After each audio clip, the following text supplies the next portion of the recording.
안녕하세요. 저는 서울에 사는 80대 할머니입니다. 저를 80대라고 소개하는 일이 오늘따라 유독 낯설게 느껴지네요. 언제 이렇게 세월이 흘렀고 또 언제 이렇게 나이를 먹었는지 참 세월이 빠르고 찰나인 것 같다는 생각을 자주 하게 되는 요즘인 것 같습니다. 지나고 보니 정말 한순간인 것 같아요. 그렇지 않나요? 정말 한순간인 것 같지만 그래도 지난 날을 추억하고 떠올려 보면 정말 온갖 일이 다 있었긴 합니다. 어떻게 그런 세월을 다 견디고 버틸며 살았나 싶을 정도로 말이죠. 처음 살아보는 거니 멋모르고 그렇게 살았지 다시 살라고 하면 저는 다시 살 수는 없을 것 같아요. 그만큼 제 인생은 고난과 역경이 참 많았거든요. 저는 아들이 둘입니다. 딸을 하나 낳고 싶었는데 인생사라는 게 마음대로 되지 않잖아요.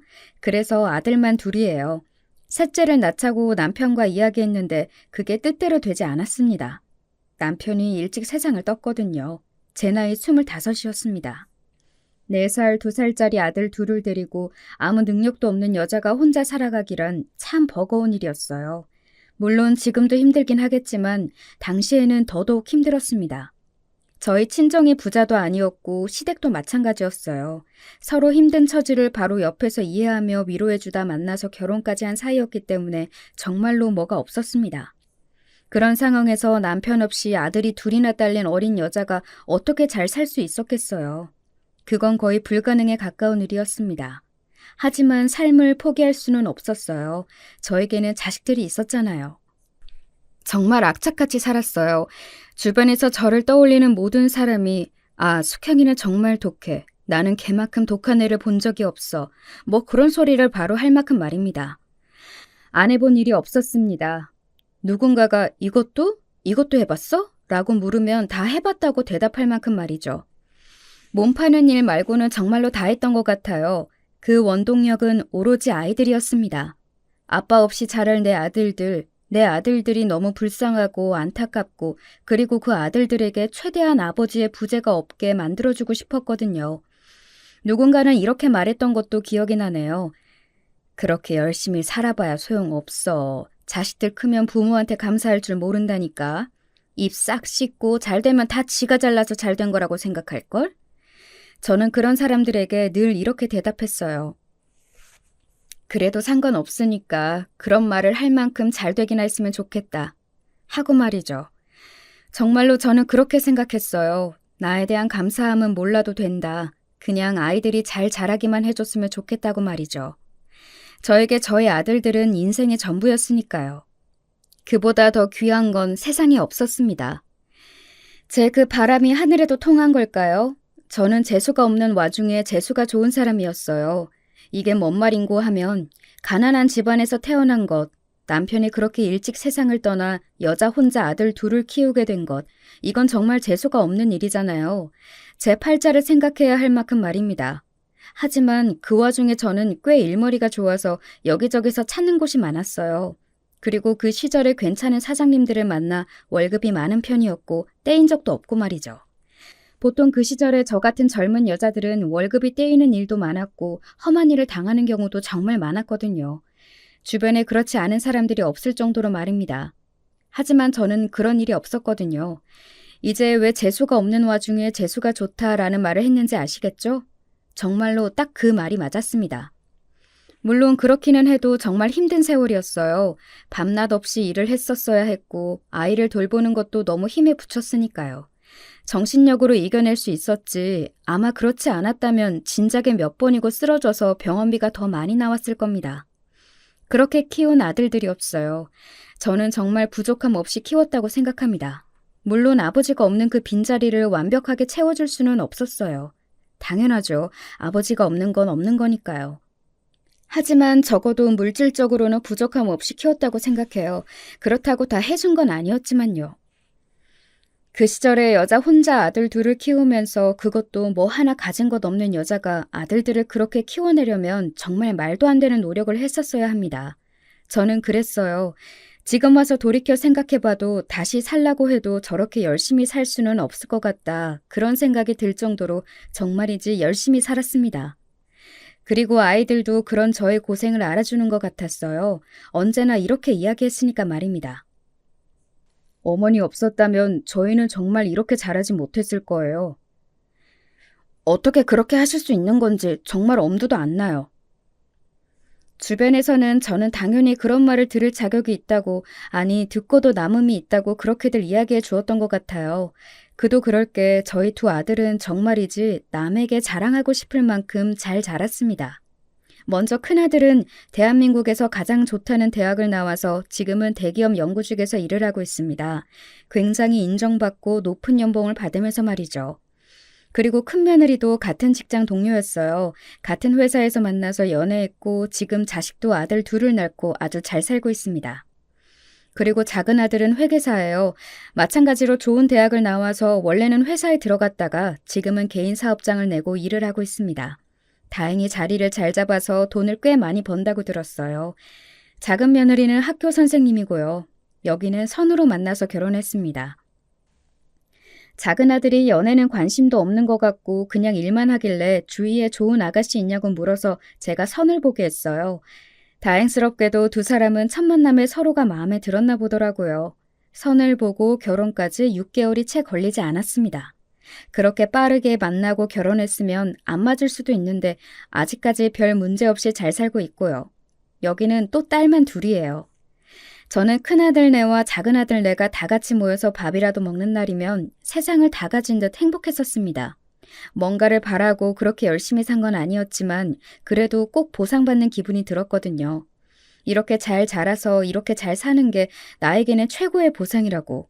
이거보다 더한 건 없다고 매번 그렇게 이야기했었으니까요.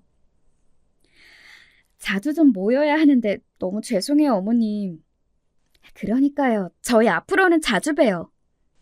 됐다. 니들 바쁜 거 다 아는데 무슨. 아이고, 우리 어머니 또 마음에 없는 소리 하신다. 속으로는 좋으신 거 다 알아요. 딱히 못하던 아들들이나 며느리들은 아니었지만 그래도 엄청나게 살가운 자식들은 또 아니었거든요. 그냥 때 돼서 연락해야 할 때 하고 모여야 할 때 가끔 만나서 밥이나 먹고 그런 사이였습니다. 안부 인사를 자주 한다든지 얼굴을 자주 본다든지 뭐 그러지는 않았어요. 저도 불만도 없었고 또 자주 보는 것도 조금 마음이 불편하기는 했습니다. 아무래도 아이들이 불편하지 않을까 했고요. 그런데 그날은 어딘가 분위기가 너무 화기애애했어요. 서로 저에 대해 칭찬하질 않나.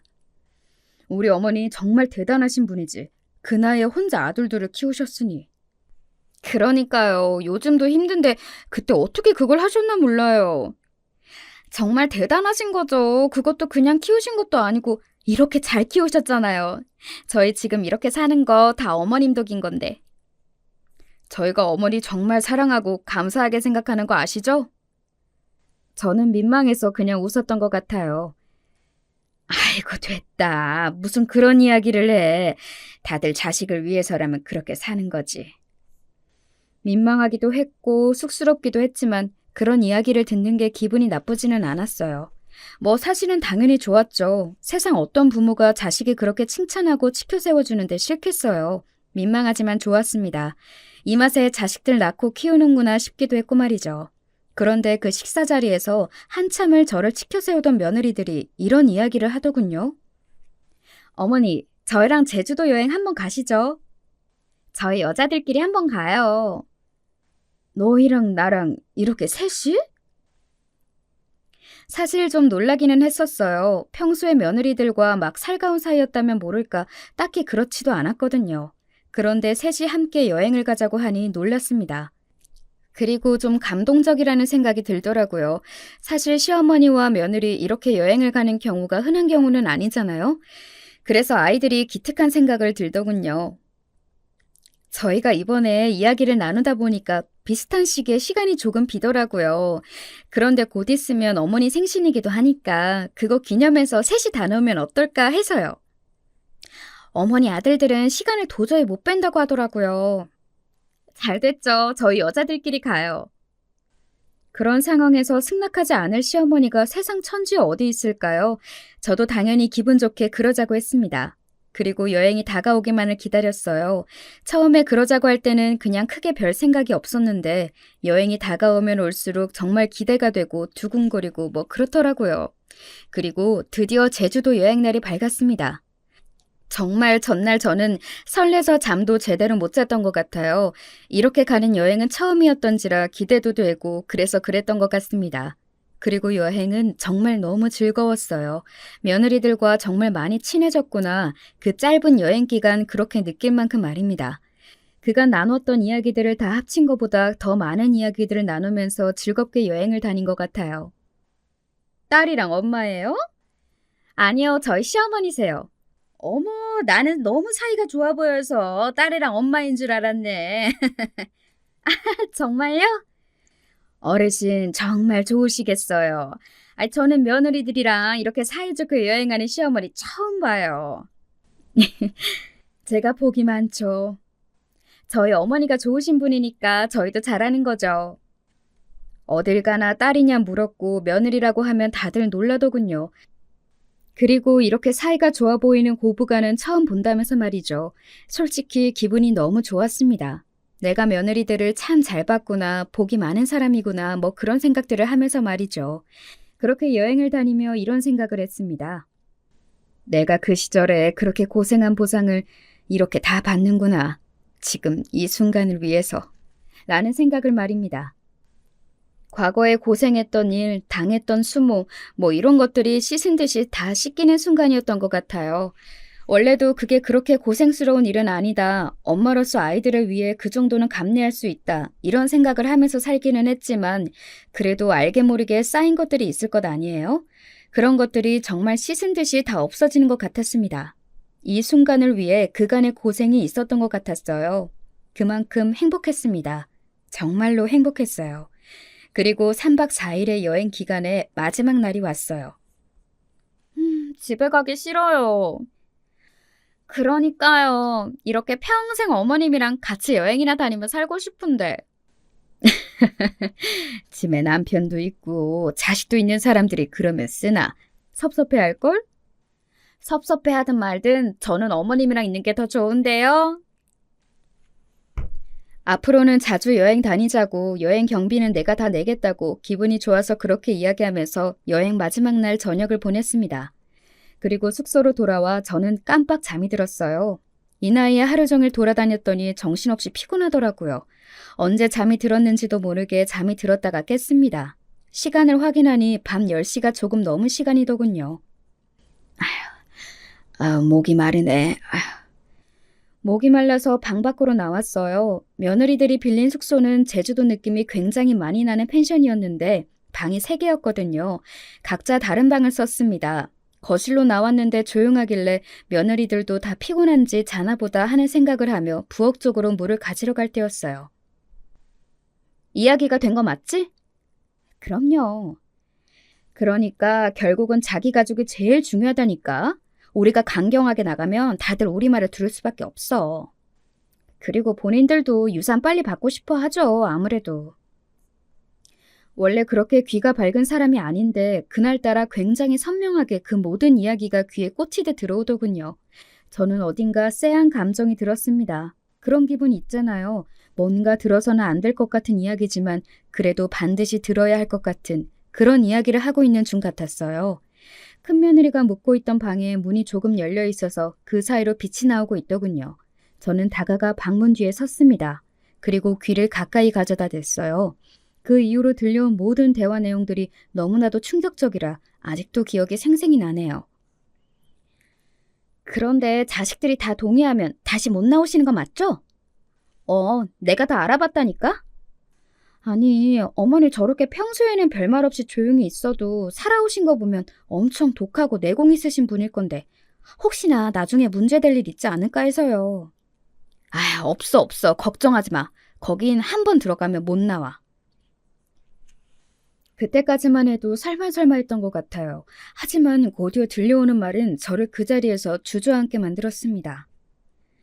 저 노인네 이번 여행만 끝나면 요양원으로 치워버릴 생각하니까 속이 다 시원하네요. 너무 좋아요.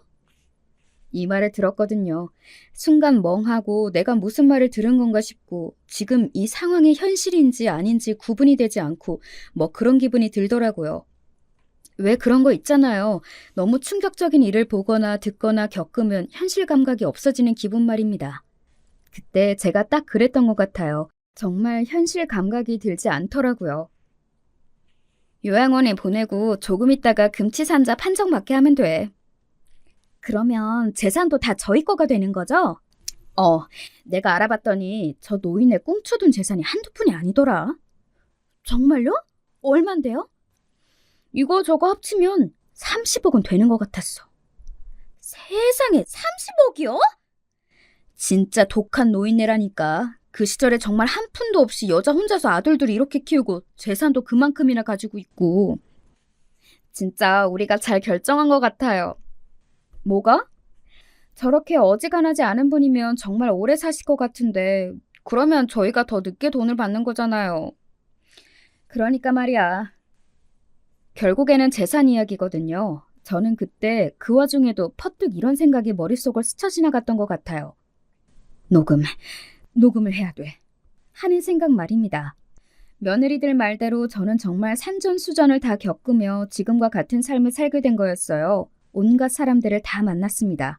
제가 안 좋은 일을 당하지 않더라도 그런 일을 당하고 겪은 사람들도 주변에 많았고요. 언제 어디서나 녹음을 생활화해 둬야 돼. 우리 나이에 이제 그런 일이 있어? 몰라? 요즘 돈 좀 있는 노인네들 상대로 사기가 얼마나 판을 치는데. 지인이 언젠가 사기를 당하고 와서 저에게 이런 건 알아둬야 한다면서 휴대폰으로 녹음하는 걸 알려줬었거든요. 그걸 이렇게 쓰게 되는 날이 올 거라고는 상상조차 하지 못한 채 지인의 이야기를 들었지만요. 제가 녹음 버튼을 누르고 나니 며느리들은 더한 대화들을 나누더군요. 마치 자신들의 죄를 다 이야기하는 범인들처럼 말입니다. 아니, 생각해봐. 내 생각에는 우리 어머니 100살까지 사실 것 같거든?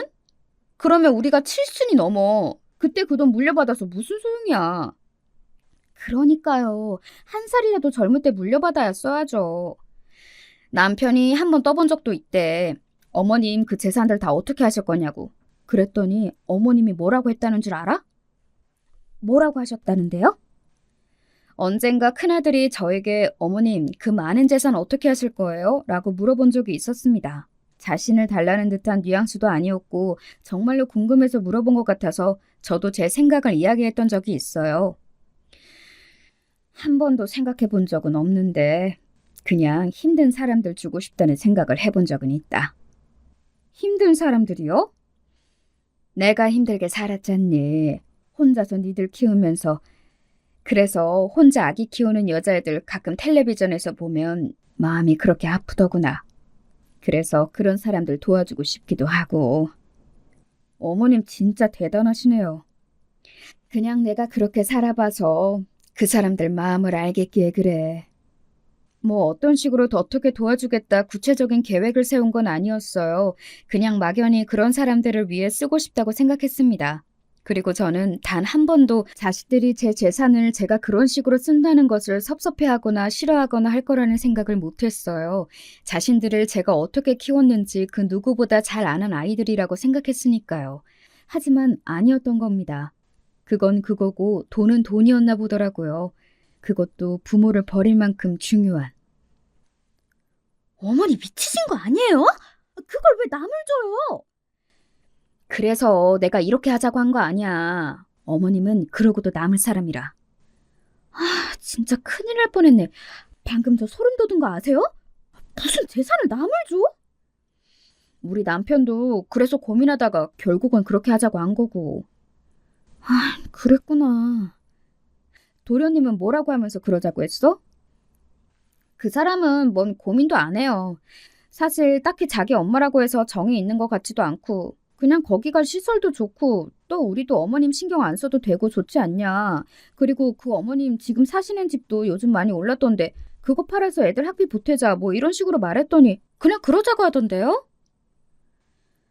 며느리들 입에서 나오는 모든 말이 그야말로 충격 그 자체였습니다. 그 순간 눈물이 뚝 하고 흘렀던 것 같아요. 억울했습니다. 내가 좋은 소리 듣자고 애들한테 대접받자고 그 아이들을 열심히 키웠던 건 아니었지만 그래도 감사함은 알 거라고 그렇게 생각했었거든요. 그리고 인간이라면 그게 맞는 거잖아요. 그런데 그렇지 않더라고요. 사실 그래서 요즘은 이런 생각도 드는 것 같아요. 내가 너무 일만 하느라 아이들과 함께 지낼 시간이 없어서 저렇게 잘못 컸나, 엄마의 소중함을 모르게 컸나 하는 생각 말입니다. 그럴 때마다 주변에서 그냥 네 아들들이 못난 거다라고 이야기해 주지만 말이죠. 날짜가 언제라고 하셨죠? 일주일 뒤. 어머님한테는 뭐라고 하고 모시고 갈 거예요? 그냥 바람 쐬러 가자고? 오늘 봤지? 우리랑 같이 다니는 거 너무 좋아했잖아. 우리가 또 어디 가자고 하면 2번 고민도 안 하고 따라 나설실걸?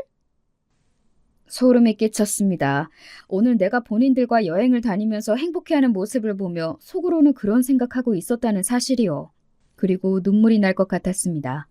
이게 이별 여행인 줄도 모르고 나를 버리기 직전에 마지막으로 지들이 조금이나마 미안하니까 이렇게 데리고 다니는 건 줄도 모르고 입이 찢어져라 웃으며 따라다녔던 저 자신이, 그리고 긴 세월 자식들을 위해 내 인생을 모두 버리고 고생만 했던 저 자신이 너무 불쌍해서 말이죠.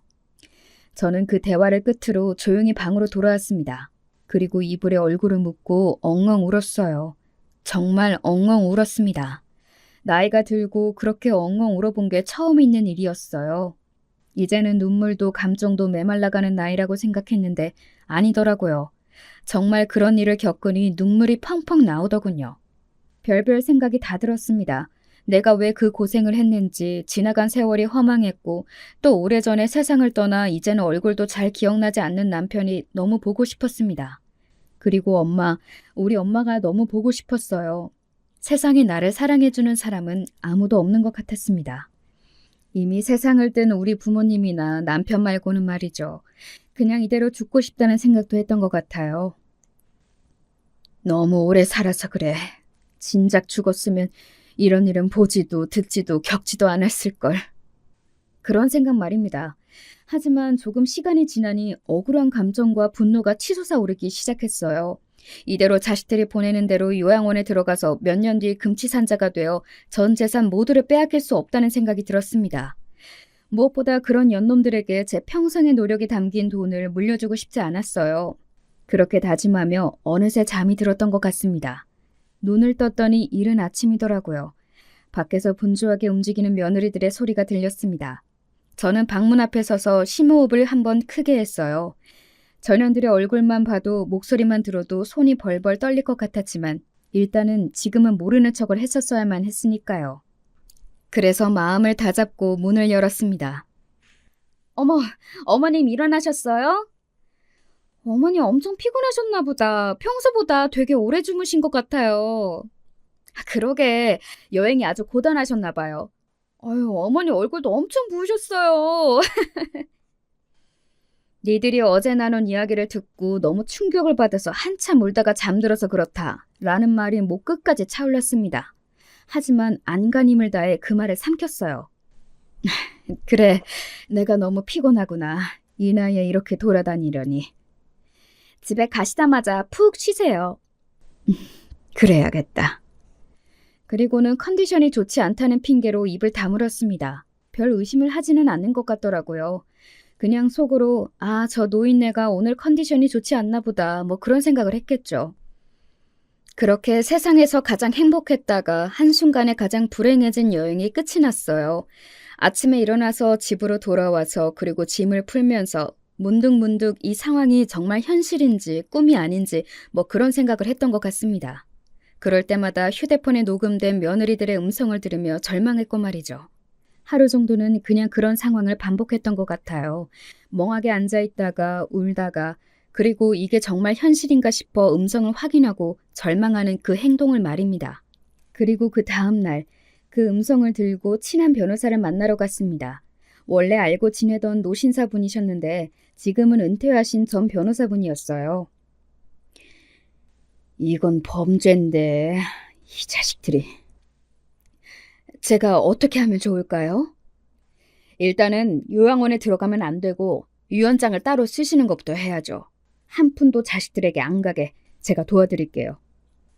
그리고 원하면 손해배상 청구 소송 같은 것도 할 수 있다고 하더군요. 그동안 제가 자식들에게 줬던 것들을 증명할 수 있는 자료들을 다 가지고 오면 그걸 기반으로 소송을 할 수 있다고 말이죠. 요즘 폐륜을 저지르는 자식들이 너무 많아져서 이런 소송이 많다고는 하더군요. 그 이야기를 듣는데 정말 슬펐던 것 같습니다. 세상이 어떻게 되려고 이러는 건지 정말 답답하고 갑갑한 마음이 들더라고요. 그리고 변호사분 소개로 사람을 고용했습니다. 그날 저를 혹시나 강제로 끌고 가게 되면 막아줄 사람들을 말이죠. 그렇게 하나하나 준비해 나갔던 것 같아요. 그날을 위해서 말입니다. 그리고 며느리들이 이야기했던 저를 요양원에 보내기로 한 날 전날이었습니다. 큰 며느리에게서 전화가 왔어요. 어머니, 내일 시간 괜찮으세요? 혹시나 후회하고 이번 여행으로 저 어르신에게 그런 짓을 하면 안 되겠구나 하는 생각을 하고 마음을 고쳐먹었을 거라 기대를 아주 조금은 했던 것 같아요. 하지만 그 기대마저 산산이 부서졌습니다. 그 아이들은 모든 걸 계획대로 실행할 생각이었어요. 왜 그러니?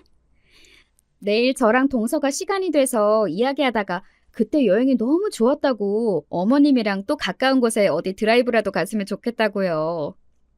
그래. 마침 저희 둘 다 내일 시간이 돼서 어머니만 괜찮으시면 교회로 드라이브라도 갈까 싶어서요. 맛있는 것도 먹고요. 나야 좋지. 그러면 저희가 내일 오전 9시까지 모시러 갈게요. 준비하고 계세요. 그렇게 전화를 끊었습니다. 그런 기분 아시나요? 복수를 준비했고 그날이 다가왔는데 시원하기는커녕 도살장에 끌려가는 돼지가 된 것 같은 그런 기분 말입니다. 오지 말았으면 좋겠다고 생각했던 그날이 결국 오고야만 것에 마음이 그랬던 것 같아요. 그리고 그날이 밝았습니다. 저는 옷을 곱게 차려입었어요. 어디 전쟁터에 나가는 기분으로 말입니다. 그리고 가만히 앉아서 며느리들이 오기만을 기다렸어요. 정말 1분도 늦지 않고 제 시간에 맞춰서 왔더군요. 이날을 기다리며 저를 요양원에 가둘 생각을 하며 기다렸을 그년들의 모습을 생각만 해도 정말 소름이 돋았습니다. 어머, 우리 어머님 오늘 엄청 고우시다. 저희랑 놀러 가신다고 이렇게 예쁘게 입으신 거예요? 그런 말들이 하나도 진심이 아니라는 걸 뒤에 무슨 일이 일어날지 뻔히 아는 저로서는 역겹기만 했습니다. 저는 아무런 대답도 하지 않고 그저 웃기만 했었던 것 같아요. 무슨 말을 해야 할지도 사실 모르겠기도 했고 말이죠. 한참을 차를 타고 가다가 제가 물었습니다. 어딜 가는 거냐? 여기 주변에 풍경 좋은 곳이 있다고 해서요. 저희만 믿으세요, 어머니. 제주도 때도 저희가 좋은 곳만 모시고 갔잖아요. 그래, 그랬지. 어머님 마음에 드실 거예요. 그 말을 들으며 저는 조용히 창밖을 바라봤습니다. 집 앞에서부터 이 차를 따라오고 있는 제가 고용한 사람들이 바로 뒷차라는 것을 슬쩍 확인하면서 말이죠. 그렇게 며느리들이 미리 다 이야기해놨을 그 요양원 앞에 도착했습니다. 언뜻 보니 요양원이 아닌 것 같은 분위기더군요. 경치 좋은 곳에 지어진 큰 집 같은 모양을 하고 있었습니다. 자세히 보니 요양원이라는 간판이 작게 달려 있었지만 말이죠. 여기가 어디냐? 제가 정색을 하고 그렇게 물었습니다. 며느리들은 자기들끼리 시선을 한번 주고받더니 헛기침하고서는 이야기하더군요. 어머님, 오늘부터 여기서 지내시면 돼요. 짐은 저희가 필요해 보이는 것만 잘 챙겨서 보내드릴게요. 여기가 어디냐고 물었잖니? 제가 다시 한번 큰 소리로 호통쳤습니다. 작은 며느리는 생전 처음 보는 저희 그런 모습에 조금 놀란 듯 보였지만 큰 며느리는 정말이지 눈 하나 깜짝하지 않더군요. 차분하게 저에게 이렇게 이야기했습니다. 어머니, 현실적으로 여기 계시는 게 어머니한테도 더 좋은 일이 될 거예요. 여기 어머니 또래 어르신들도 많고 풍경 좋고 공기 좋고. 나한테 그렇게 좋은 일인데 나 몰래 데리고 와? 니들이 무슨 수작인지 내가 모를 줄 알아? 어? 수작이라뇨. 그렇게 말씀하시면 저도 서운해요. 그렇게 이야기하는 큰며느리의 얼굴은 이미 제가 알던 큰며느리의 모습이 아니었습니다. 아무렇지 않은 얼굴로 그런 말을 뱉는 그 아이의 모습을 보면서 내가 큰며느리를 잘 안다고 생각하지는 않았지만 그래도 사람은 정말 그 속을 알 수 없구나 하는 생각을 했던 것 같아요. 그리고 여기서 이렇게 들어가기 싫네 어쩌네 해도 소용없어요. 큰며느리가 그렇게 이야기를 하며 안을 보고 손짓을 하자 그 요양원에서 직원들로 보이는 흰옷을 입은 사람들이 몇 명이 나왔습니다. 이미 남편이랑 도련님도 동의를 다한 상황이라 어머님 의사랑 상관없이 여기 들어가셔야 해요. 그리고 저희 동의 없이는 퇴원하실 수 없고요. 이런 배은망덕한... 어머님이 아무리 그러셔도 소용없으니까 괜한 곳에 힘 빼지 마시고 그냥 여기서 남은 생 편하게 보내세요. 사람들이 너희들을 뭐라고 손가락질할지 무섭지도 않니? 이런 패륜을 저지르고도? 제 그 말에 큰며느리가 픽하고 한번 웃더군요. 그 웃는 모습이 정말 소름이 끼쳤던 것 같아요. 지금 생각해도 닭살이 돋네요. 사람들이 어떻게 알고 손가락질을 해요? 어머님이 여기 계신 것도 모를 텐데. 그렇게 비웃는 큰며느리를 보고 정말 마음 한편에 있던, 그래도 미안하다고 하면 받아줘야지 하던 그 마음마저 날아갔습니다. 이제는 그 어떤 사죄를 해오더라도 용서할 마음이 없어졌어요. 그런 태도를 보고 말입니다. 모시고 가세요. 그리고 그때였습니다. 잠시만요. 그 요양원 직원들보다 덩치가 서너 배나 더 클 것 같은 남자 3명이 제 쪽으로 다가오면서 그렇게 이야기했어요. 제가 고용한 심부름센터 직원들이었습니다. 무슨 일이시죠? 큰며느리는 전혀 예상하지 못했던 상황인 듯 너무 놀라서 눈을 동그랗게 뜨고서는 말을 더듬더군요. 놀란 건 작은 며느리와 그 요양원 직원들도 마찬가지인 듯 보였습니다. 그냥 대충 봐도 그 요양원 직원들은 제가 고용한 심부름센터 직원들에게는 안 되는 덩치였어요. 이분 못 모시고 들어가십니다. 당신들 누군데 이러냐고! 저희는 이 어르신이 고용한 사람들입니다. 오늘 자신이 납치될 것 같으니 그러지 않게 해달라고요. 납치라뇨? 큰며느리가 당황해서 그렇게 소리쳤습니다. 저는 그런 큰며느리를 향해 더 크게 소리 질렀어요. 납치가 맞지 않니? 내 동의 없이 이런 것에 나를 가두려 한 거면 그게 납치고 감금이지 다른 게 납치고 감금이냐? 어? 저희는 어머님을 더 좋은 곳에 모시려고 했을 뿐이라니까요. 내가 원하지 않는데 그게 무슨 말도 안 되는 소리냐? 어머니가 나이도 많으시고 하니까 지금 정신을 온전치 못하셔서 오해가 생겨 일이 꼬인 것 같은데 저희는 어머니를 납치하려던 게 아니라니까요. 정신이 온전치 못하다 이제는 그런 말까지 하더군요. 정말로 할 말도 없고 어이도 없고 어떤 의지마저 사라지는 말이었던 것 같아요. 그렇게 입을 떡 벌리고 서 있는데 뒤에서 한 사람이 더 나타났습니다. 바로 변호사님이었어요. 정신이 온전치 못하다니. 어머님은 엊그제 저와 병원에서 검사 다 받고 모든 게 다 건강하고 정상이라는 진단서까지 받았습니다. 변호사는 그렇게 이야기하며 며느리들 눈앞에 엊그제 제가 받은 진단서를 들이밀었습니다. 네, 그랬어요. 저는 엊그제 이런 일이 생길 걸 예감한 변호사님과 함께 병원에 가 간단한 검진은 다 받아둔 상태였습니다. 특히 정신건강 쪽으로 몰고 갈 거라는 변호사님의 조언에 따라 그쪽 검사는 다 받아둔 상태였고요. 이걸 다 언제? 그리고 어떻게? 저는 어머님을 고용하신 변호사입니다. 이건 어머님이 건강하셔서 요양원에 들어가지 않아도 된다는 진단서고, 그리고 이건 두 분이 제주도 여행 마지막 날 나눈 대화를 증거로 작성된 고소장입니다.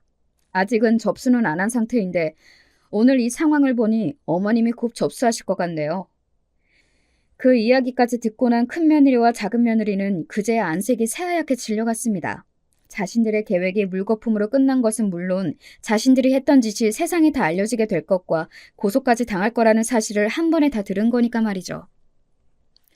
그리고 어머님이 유언장을 쓰셨거든요. 당연히 자식들에게 한 푼도 물려주지 않는다는 내용인데 오늘 두 분의 이런 행위가 어머님의 유언장에 잘 실현되는 데 더더욱 도움을 주겠네요. 그 이야기까지 들은 작은 며느리는 행동이 참 빨랐습니다. 어머님 정말 죄송해요. 저는 안 하려고 했는데 정말로 저는 처음부터 이럴 생각은 없었거든요. 그런데 형님이 하자고 한 거예요. 저나 애비도 다 형님이 설득한 거고요. 저는 정말 이런 생각 꿈에도 한 적이 없습니다. 그런 작은 며느리를 큰 며느리가 노려보더군요. 뭐 큰 며느리가 먼저 계획한 일이 맞기는 하니 본인이 뭐라 할 말은 없었을 겁니다. 증거 있으세요? 뭐? 무슨 증거? 저희가 그랬다는 증거 있으시냐고요. 무슨 소송을 하겠대? 무슨 증거로?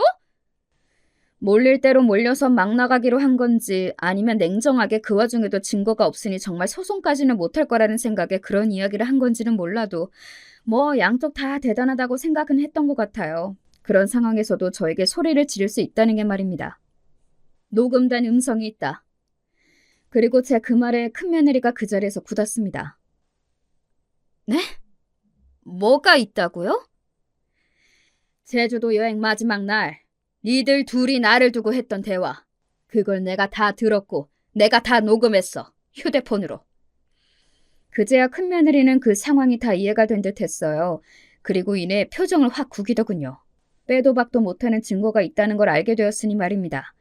그리고 작은 며느리는 더더욱 저에게 고개를 조아리며 자기가 죽을 죄를 지었다고 석구대죄하고 있었고 말이죠. 그걸 다 녹음을 하셨다고요? 그래. 어디 들려줘? 저는 그렇게 이야기하고서는 휴대폰을 들어 녹음한 내용을 재생하는 버튼을 눌렀습니다.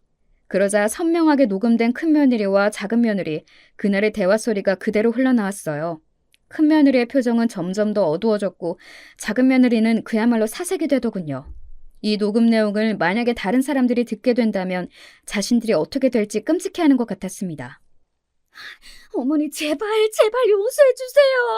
제가 정말 죽을 죄를 지었어요. 정말 제가 한순간 눈이 돌았었나 봐요. 돈 안 주셔도 되고 다 괜찮아요. 어머님이 시키는 대로 다 하겠습니다. 그냥 없던 일로만 해주세요. 제발요. 작은 며느리는 애가 탄 듯 보였습니다. 혹시나 시어머니에게 이런 짓을 한 게 소문이 다 날까봐 벌벌 떨었어요. 반면 큰 며느리는 아무 말도 하지 않고 입을 꾹 다물고 있더군요. 저는 그날은 그 두 사람에게 아무 말도 하지 않았습니다. 그냥 가만히 바라보고 있다가 그 자리를 벗어났어요. 거기서 더 따지고 네가 잘못했니 어쩌니 하고 싶은 마음도 있었지만 얼른 그 자리를 벗어나고 싶은 마음이 더 강했거든요. 나를 가둬두려고 했던 그 장소에 나를 가둬두려고 했던 그 두 사람과 함께 있고 싶지 않았거든요. 집으로 돌아와서 가만히 멍하니 앉아 있었습니다. 한동안 그 무엇도 할 수 없었어요. 옷을 갈아입거나 무언가를 먹거나 마시는 것도 할 수 없겠더군요. 그냥 앉아있는 것 말고는 말입니다. 그러고는 그 다음 날부터 그야말로 난리가 났습니다. 큰아들네나 작은아들네에서 서로 찾아오고 연락해오고 그런 거로 말이죠. 어머니, 제가 죽을 죄를 지었습니다. 그러면 안 되는 건데. 그리고 제가 원하면 이혼을 하겠다 그렇게 이야기를 하더라고요. 저는 이혼이고 나발이고 큰며느리와 큰아들 두 사람을 다시는 보고 싶지 않았습니다. 그래서 그렇게 이야기했어요. 그냥 영 끊고 살자. 이미 줬던 거 다시 달라고 안 할 테니까 너도 그냥 내 재산 받지 않겠다는 각서에 도장이나 찍어. 변호사 말에 의하면 유서를 자식들에게 돈을 안 준다고 다 작성한다고 해도 나중엔 제가 죽고 나면 소송을 걸어서 한 푼이라도 가져가려 하는 경우가 많다고들 하더라고요. 하지만 저는 절대 그런 일이 일어나게 하고 싶지 않았거든요. 하지만 큰아들은 절대 그러겠다고 말하지 않더군요. 그냥 며느리와 이혼을 하겠다는 말밖에 말입니다. 작은아들은 울면서 무릎을 꿇고는 자기는 정말 이 정도로 철저하게 계획을 했을지 몰랐다며 형수인 큰며느리에게 탓을 넘기더군요. 사실 둘 다 굉장히 잘못하기는 했지만 저로서는 큰아들은 다시는 보고 싶지 않은 마음이 들었고 작은아들의 경우에는 저 못난 놈이라는 생각이 들더군요. 뭐 엄마인 저를 버리기로 선택한 놈들이라는 건 변함이 없지만 말입니다. 큰며느리는 그 이후로도 한동안 저에게 사과하러 오지 않았습니다. 자신의 죄를 인정하고 싶지 않아서인지 아니면 자존심 때문인지 그도 아니면 실패한 게 분해서 그런 건지는 몰라도 말입니다. 큰아이는 며느리와 이혼한다는 이야기를 들었습니다. 그리고 얼마 지나지 않아 큰며느리가 저를 찾아왔어요. 제가 잘못했습니다. 왜? 이혼하겠다고 하니 이제야 아차 싶어? 제가 해서는 안 되는 짓을 했다는 걸 지금 매일 깨닫고 있습니다. 정말 죄송해요. 듣자 하니 아들들, 그러니까 제 손주들이 그 모든 이야기를 다 알게 되었다고 하더군요. 그러고는 엄마한테 와서 우리 엄마가 그런 사람이라는 걸 믿을 수 없다고 내가 나중에 엄마를 그렇게 버려도 되냐고 물었다고 하더군요. 그 이야기를 듣는데 큰며느리는 아차 싶었다고 하더군요. 제 아들들이 저한테 그런 짓을 한다고 하니 제가 어머니께 얼마나 끔찍한 일을 저질렀는지 바로 와닿았어요. 저는 그런 일을 하려고 하면서 그리고 자기도 아들 둘이 있으면서 어떻게 그런 생각을 한 번도 안 했는지 하는 생각이 들더라고요. 자신도 미래에 자신의 아들들에게 그런 짓을 당할 수 있다는 사실 말입니다. 하지만 저는 제 자식들을 용서할 생각이 없습니다. 지금도 큰아들은 이혼을 진행 중에 있어요. 그렇게 이혼을 하고 나면 그래도 자신은 제 자식인데 엄마 된 마음으로 품어줄 거로 생각하는 거겠죠. 저는 그럴 생각이 없는데 말입니다. 어떻게 보면 아들이 더 괘씸한 거 아닌가요? 며느리는 남의 자식이라도 아들은 제 자식이 아니냐고요. 어떻게 자신을 그렇게 키워준 엄마인 저에게 그런 일을 하는 걸 허락할 수 있느냐는 말입니다. 작은 아들은 이혼은 한다, 하지 않는다 이런 말은 없지만 그래도 매일 싸우기는 하는 것 같았습니다. 서로의 탓을 하면서 말이죠. 이 이야기는 손녀들을 통해서 들을 수 있었어요. 저는 지금 가장 슬프고 아픈 게 손주들이 자기 부모들이 저에게 한 짓을 다 알게 되었다는 사실입니다. 자기 부모들이 그런 인간들이라는 걸 알게 된 게 너무 마음이 쓰여요. 그걸 생각하면 그냥 그때 조용히 요양원으로 들어갔었어야 했나 하는 생각이 들 정도로 말입니다. 물론 그러지 않을 거고 그래서도 안 되는 거지만 말이죠. 여러분은 어떨 것 같으신가요? 물론 저는 제 자식들을 용서할 수 없고 용서할 생각이 없기는 합니다. 그런 제가 과하다고 생각하시나요? 아니면 더 해야 한다고 생각하시나요? 사실은 용서해준다고 해도 그 다음에 뭘 할 수 있을지도 모르겠어요. 제가 기억 상실증에 걸려서 그런 일을 하나도 기억하지 못하게 된다면 모를까. 저에게 그런 짓을 한 자식들을 어떻게 아무렇지 않은 얼굴로 볼 수 있겠어요. 볼 때마다 그 생각이 날 텐데 말입니다. 다시는 그 전으로 돌아갈 수 없겠죠. 그 생각을 하니 과거에 하하호호 웃으며 함께 지냈던 모든 시절이 갑자기 꿈만같이 느껴지네요.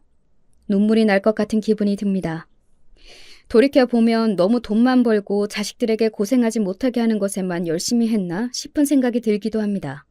아버지 없는 티가 나지 않게 키우고 싶어서 악착같이 돈을 벌어 해달라는 걸 다 해주고 부족함 없이 자라게 한 게 실수였나 하는 생각이 들기도 하고 말이죠. 한창 그런 생각을 하고 있을 때 꿈에 남편이 나왔어요. 그리고는 이렇게 말해줬습니다. 자네 잘못이 아니야. 그놈들이 잘못된 놈들이지. 평소에는 그렇게 꿈에 한번 나와달라고 사정사정을 해도 나오지 않던 양반이 나와서 그런 이야기를 하더군요. 그 이야기를 듣고 나니 어딘가 마음이 편해지는 것 같았어요. 그리고 눈물이 나왔던 것 같습니다. 남편이 늘 저를 지켜보고 있다는 생각도 들었고 말이죠. 그래서 저는 마음이 약해지지 않고 한 번 더 마음을 독하게 먹어보려고요. 그리고 자식들에게 끝까지 니들 잘못이 뭔지, 니들이 한 그 일로 내가 얼마나 상처받았고 고통이 컸는지 꾸준히 알려줄 생각입니다. 그리고 언젠가 저에게 했던 그 모든 짓을 후회하게 해줄 거예요. 땅을 치면서 말이죠. 스스로 깨닫고 고통스러워하는 날이 오게 말입니다. 제 이야기는 여기까지입니다. 지금까지는 말이죠. 아마 다른 이야기를 더 할 수 있게 되는 날이 올 것도 같아요. 그런 날이 오면 다시 한번 이곳에 사연을 보내겠습니다. 많은 분이 궁금해 주신다면 말이죠. 제 이야기에 공감하시는 분들이 적었으면 좋겠네요. 세상에 이런 자식들이 많다는 건 정말 너무나도 슬픈 것 같거든요. 흔하지 않은 이야기였으면 좋겠어요. 주변에서 이야기 들어보면 그런 것 같지도 않아서 가슴이 너무 아프지만 말입니다. 이제 장마가 시작이라는 이야기를 들었습니다. 올여름은 비가 유독 많이 올 거라는 이야기도 들리더라고요. 저는 원래는 비 오는 날을 참 싫어했어요. 남편이 비가 오는 날 세상을 떠났거든요. 하지만 올해는 그렇지 않을 것 같네요. 비가 오는 날은 어딘가 남편이 옆에 있을 것 같은 기분이 들 것 같고 말입니다. 이제 정말 이야기를 줄여야 할 것 같네요. 마지막까지 제 이야기 들어주셔서 감사합니다.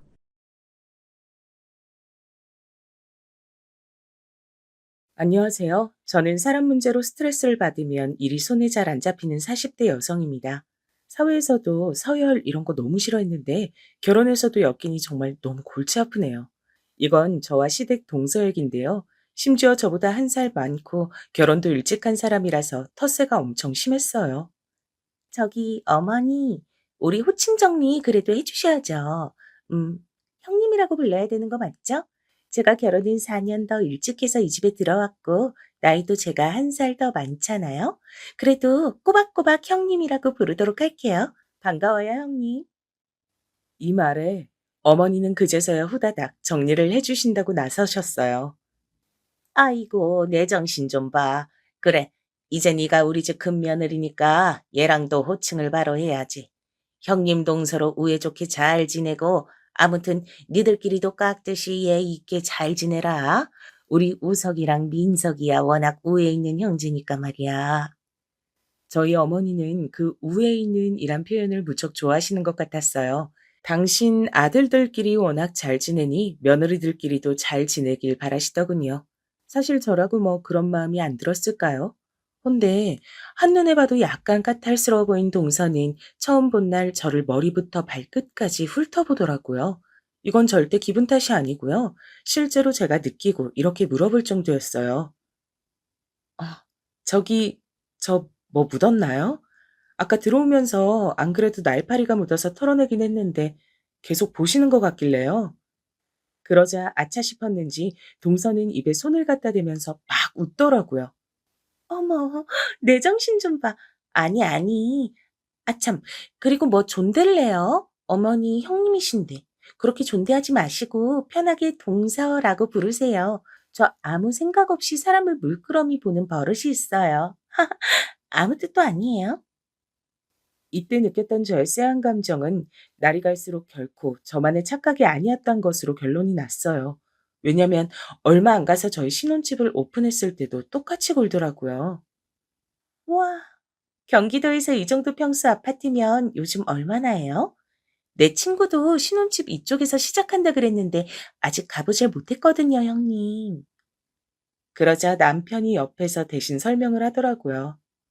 저도 결혼 전에 사둔 건데 지금은 4억대 정도 돼요. 부모님이랑 같이 살 땐 간간히 세주면서 왔다 갔다 했고 이번에 리모델링하고 들어온 거고요.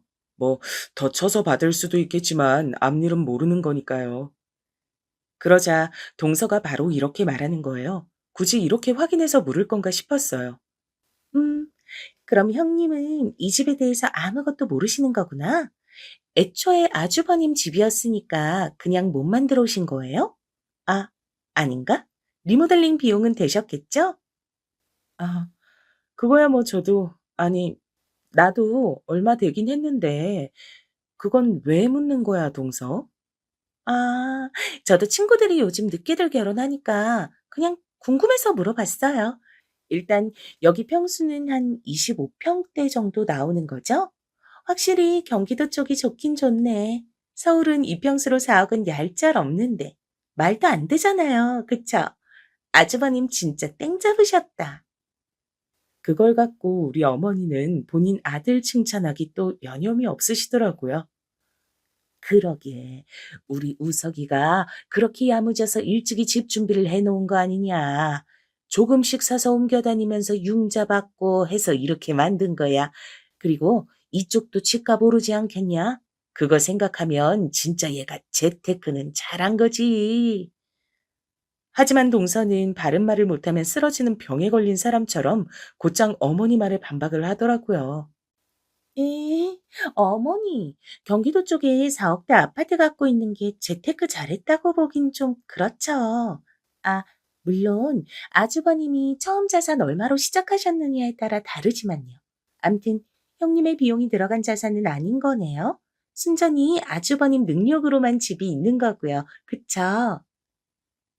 저는 이날 기껏 식구들 초대한답시고 일찍이 장 보고 뛰어다니며 음식들 만나게 하느라 바빴는데 이런 얘기만 식탁에서 돌고 있으니 좀 그랬어요. 나중에 서방님도 좀 민망했는지 화제를 돌리시더군요. 당신 이거 갈비나 좀 먹어봐. 형이 그러는데 형수님이 그렇게 음식을 잘하신대. 나도 아까 먹어보고 깜짝 놀랐어. 그러면서 동서에게 고기를 먹여주었고 어찌어찌 얘긴 그냥 넘어가게 됐어요. 나중에 동서네랑 시부모님이 다 가시고 난 뒤 저는 남편에게 조심스레 물어봤어요. 동서는 단순 오지랖이 넓은 사람인 건지 하여간 어떤 타입의 인간인 건지 궁금했거든요. 동서 성격을 아직 난 모르겠네. 그리고 남의 집 집들이 와서 이렇게 다 따져 물을 줄도 몰랐고 아까 동서가 다음에 자기 집도 오라 그러더라고. 동서네는 서울이라 그랬지? 어느 동네야? 나도 이제 좀 궁금해지네. 그러자 남편은 좀 황당하단 표정을 짓더니 고개를 절레절레 저으며 말하더라고요. 뭐, 재수 씨네 집이 좀 사는 집이긴 해. 민석이 장가 갈 때 전혀 준비도 안 돼 있었는데 저 집에서 엄청 밀어붙이긴 했어. 신혼집도 거의 70%를 댔대나. 본인 딸이 더 나이가 많으니까 그 정도는 부담이 안 된다고 할 정도의 집이었지. 내가 알기론 그 동네 평수면 20억대 정도일걸. 나도 예전에 한 번인가 가봤어. 그래서 저도 역시 자기 집이 부유한 편이니 저리 자신있게 굴었구나 싶더라고요. 근데 뭐랄까? 전 조금 당돌하다는 인상을 받아서 그런지 여전히 불편했어요. 그리고 얼마 안 가서 동선인 자기네 집에 초대해서 다 같이 갔는데요. 와, 실제로 넓은 평수에 이름난 동네이기도 했고 아파트 주변 환경이 무척 좋긴 하더라고요. 전 신혼집에 욕심이 없었지만 일순간 이런 곳도 괜찮겠다 싶었어요. 와, 동서 집이 너무 이쁘다. 단지 안에 있는 공원이며 여기 근처 초등학교들도 꽤 괜찮은 곳 같던데? 내 친구가 초등학교 교사라서 전에 몇 번이나 들었거든. 좋은 동네 산다, 동서. 그러자 동서는 싱긋 웃으며 말하더라고요. 이게 뭐라고 전 왠지 긴장이 됐어요. 그쵸? 저도 그렇게 생각해요. 저희 친정이 재테크 쪽은 좀 잘하는 집이고 할아버지도 여유가 있으시거든요. 그래서 손녀인 저한테까지 이렇게 혜택이 간간히 넘어온 것 같아요. 나중에 저 아기 가질 것도 생각해서 이 동네로 온 거예요. 그러면서 동서는 그 집에서 한참을 자기가 유학 가서 받아온 상이며 어릴 때도 서울의 명문 초등학교를 다녔던 사진들이나 뭐 이것저것 그렇게 침이 마르도록 자랑을 하는 거예요. 지금은 저도 좀 쉬고 있지만 프랑스 유학 다녀온 직후엔 진짜 바빴어요. 여기저기 불려다니고 정말 바빴는데 그 와중에 이 사람 만나서 코가 깬 거죠 뭐. 내가 민석 씨 안 만났으면 진짜 위대한 일들 여럿 했을 텐데 말이야. 동서가 말을 이렇게 거드름 피우듯이 하지만 제가 알기론 좀 다른 사정이 있었어요. 어머니도 내심 그 부분은 얄미우셨는지 돌아오는 차 안에서 저에게 흉을 보셨거든요. 작은 애 저거 이쁘려다가도 꼭 말을 저렇게 해서 기분을 나쁘게 만들어. 지가 그렇게 죽자사자 우리 민석이 따라다니고 결혼 안 하면 죽겠다더니 꼭 밖에만 나가면 민석이 탓을 하더라. 막말로 지들이 뭐 사고라도 쳤어 뭐랬어. 억지로 결혼할 이유가 하나도 없는데 말이야. 아휴, 꼭 저렇게 엇나가서 기분을 잡치게 한다니까. 어머니는 내내 입이 대빨 나오셔서는 궁시렁거리셨고 저도 그냥 그러려니 하고 말았어요. 그런데 동서는 안 그런 척하면서 은근히 뒤에서 꽤나 훈수지를 두는 편이었어요. 이때 전 어머니께도 서운했던 게 저한테 그렇게 동서 욕을 하시더니 갑자기 안면을 싹 바꾸시는 거예요. 큰애야, 저기 너 그날 네 동서네 다녀와서 대접 잘 받았다고 연락 안 했냐? 네 동서가 나보고 서운하다고 연락을 했더라고. 난 당연히 네가 윗사람으로 그런 칠해야 했을 줄 알았지. 진짜 안 한 거 맞냐? 어머, 아니, 아, 저기 나오는 길에 인사도 했고요. 어머, 근데 동서가 서운하다고요?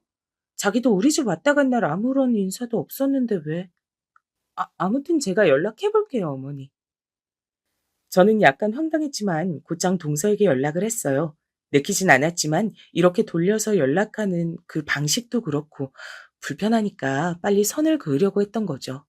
동서, 그날 고마웠어. 내가 너무 바삐 오느라고 연락이 늦었네. 예쁜 집에서 대접 잘 받고 왔어. 정말 고마워. 이렇게 보내놓았는데 동서는 제가 보낸 메시지를 읽고 난 뒤 답장을 안 하는 거예요. 읽고 답하는 걸 잊었나 싶었는데 그냥 그렇게 묵묵히 답이 없더라고요.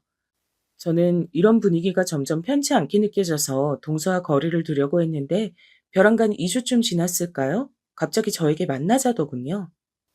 형님, 시간 혹시 되시나요? 제가 잠깐 여기 볼 일이 있어서 왔는데 형님 댁 지나는 길이라서요. 괜찮으시면 차라도 한잔해요. 저는 웬일인가 싶었지만 딱히 거절할 이유도 없어서 그냥 동서를 만나보게 됐어요. 그런데 이날 동서는 저에게 매우 선 넘는 얘기를 했답니다. 만약 손 아래 동서가 본인에게 뜬금없이 찾아와서 제 배우자의 옛날 과거사를 얘기한다면 어떠실 것 같으신가요? 만약에 누군가 저에게 이처럼 남일처럼 물었다면 저도 별 조언을 다 했을 거예요. 근데 막상 내일이 되어서 눈앞에 몰아닥치니 사람이 바보처럼 돼버리더라고요. 응? 그게 무슨 얘기야, 동서? 아, 우리 남편이 전에 만난 사람이 동서 지인이었단 거지? 아, 그런 인연이. 그랬구나. 근데 뭐 옛날 일이잖아. 지금은 어쩔 수 없지. 순간 저는 지금 마시고 있는 게 커피인지 쓸개즙인지 진짜 뭔 맛도 안 나고 감각이 이상해지는 것 같더라고요. 저희 남편은 저에게 열렬하게 구애를 했고 우리 둘 사이는 무척 좋았어요. 근데 벼랑간, 결혼한 지 4개월 막 된 새댁한테 이런 얘기를 왜 하는 거죠? 역시 모르실 것 같더라고요. 제가 이 얘기를 한 이유는 아주버님이랑 교제했던 제 지인 말이에요. 아직 결혼 안 했거든요. 저보다 1살 어리고, 그러고 보니까 형님이랑 동갑이네요. 하여간 아주버님 취향도 참, 아니. 아무튼 이게 아니고, 걔가 말이에요. 경기도 이쪽 동네로 이사 온다 그러더라고요. 에? 뭐? 이 동네로? 그건 또 무슨 얘기? 아니, 근데 이 사람은 알고 있는 건가? 그러자 동서는 아주 의미심장한 얼굴로 이렇게 말하는 거예요. 순간 동서가 좀 달리 보이더라고요. 마냥 짓궂고 차갑게 봤는데 나름 저를 격정해서 말해준 것이었어요. 아실 수도 있고 진짜 모르실 수도 있고 저는 모르죠. 아무튼 한 가지 희망적인 건 아주버님이 헤어지자고 해서 이별했던 거거든요. 걔는 엄청 미련이 많이 남아 있어서 제가 아주버님 결혼한다고 말했을 때도 엄청 슬퍼했어요. 뭐 아주버님은 걔가 안중에 없을 거예요, 형님. 형님을 더 사랑하니까 결혼했겠죠? 동서는 저에게 좋은 쪽으로 얘기를 마무리해 줬지만 저는 괜히 싱숭생숭하고 일이 손에 잡히질 않더라고요. 나에게 한없이 다정하고 좋은 남편인데 촌스럽게 옛 연인 이야기에 질투를 하게 되다니 너무 창피했어요. 하지만 저는 감정이 꽤 얼굴에 티가 나는 타입이라 그날 저녁 남편이 들어왔는데도 마음이 개운치가 않은 거예요. 평소 같지 않게 기운 빠져 보이는 저를 남편이 이상히 여겼고요. 동서를 만났다고 했더니 웬일이라고 묻더군요. 웬일로 만났대? 여기까지 재수 씨가 굳이 온 거야? 왜? 근데 여기서 저는 그만 더 참지 못하고 남편에게 얘기를 해버렸어요. 혼자 생각만 해서는 엉망이 될 것 같더라고요. 저기, 동서는 결혼한 지도 오래됐고, 이 집에서 당신을 나보다 더 먼저 봐서 잘 아니까 동서 따는 걱정한다고 얘기해 준 것 같은데 나는 마음이 편치 않아서 말이야. 뭔데 그래? 얘기해봐. 당신 표정이 너무 안 좋은데? 어디 아픈 거야? 그런 남편에게 저는 동서로부터 들은 말들을 털어놓았고 솔직한 감정을 고백했어요. 아, 나도 너무 내가 쫌생이 같아서 말이야. 이런 걸론 신경 쓰는 타입이 아니었는데 듣고 나니까 기분이 별로더라고. 게다가 동서가 사진까지 보여줘가며 혹시 모르니까 알고 있으라 그러는데 암만 생각해도 괜히 본 것 같아서 말이지. 남편은 여기까지 듣고 이마 쪽이 벌게지더니 몇 번이나 한숨을 팍팍 쉬다가 말하더라고요. 당신이 오해하지 않고 들었으면 좋겠는데, 아, 난 재수 씨가 뭔 생각인지 알다가도 모르겠네. 걱정할 수도 있겠지. 근데 그건 그냥 본인이 알고 끝나면 되잖아. 나는 당신을 사랑해서 당신과 결혼했는데 그런 일들을 왜 당신이 알아야 하는 거야? 그런 쓰잘데기 없는 얘기를 왜 한 거냐고. 듣다 보니 남편 말이 100번 맞았고 남편 역시 적잖게 꽤나 불편해한다는 게 느껴졌어요. 그러니 전 여기서 동서편을 들게 된 거예요. 아, 당신 말처럼 그냥 생각해서 말해준 건데 동서가 뭔가 조절을 잘못한 것 같아. 그냥 내가 적당히 소화하고 넘어갈게. 당신은 더 신경 쓰지 마. 나는 그냥은 넘어가기 힘들 것 같아. 당신만 불편하게 됐잖아. 옛날 그 친구가 이쪽에 이사 오건 말건 간에 그건 내가 알 이유도 없고 당신은 더더욱 알 필요가 없는 거야. 미안한데 나 이거 그냥 못 넘어가겠다. 결국 남편은 제 앞에서 서방님께 전화를 걸어 동서에게 전해주라면서 뭐라 따지더라고요. 재수 씨 말이야. 전에 만났던 그런 얘기를 왜 네 형수한테 했다는 거냐? 너도 몰랐다고? 그 봐. 아무짝에도 쓸모없는 얘기 아니냐고. 아무튼 네가 알아서 말 좀 잘 해놔. 나랑 형수만 언짢게 되고 이게 뭐야 지금. 직접 따지려다가 그냥 너 통해서 말하는 거야. 이렇게 전해진 얘긴 다음날 어머니를 통해 저를 향한 면박으로 이어졌답니다. 이 경로가 이해 가시나요? 왜 제가 구박을 받는 입장이 됐는지 모르겠으나 아무튼 어머니는 저를 야단치시더라고요. 둘째가 쓸데없는 소리를 한 건 맞아. 근데 너는 왜 그걸 우석이한테 또 얘기를 해가지고 형제들끼리 싸우고 부부끼리 싸움 나게 만드냐? 그 정도는 눈치는 있어야지. 지금 네 동서는 민석이랑 싸움 났다면서 엉엉 울고 난리가 났어. 자기는 정말 어디까지나 지 형님 도와주러 간 거랜다. 좋은 마음으로 걱정돼서 말했는데 이게 뭐냐고 말이야. 저는 여기까지 듣고 보니 왜 제가 혼나고 있는 건지 이해할 수 없었어요. 그럼 어머니, 저는 저희 집까지 찾아와서 그 사실을 말해주는 동서에게 뭐라고 대답해야 했던 걸까요? 정말 몰라서 여쭤보는 거예요. 저는 몰라도 될 존재에 대해서 알려준 거잖아요.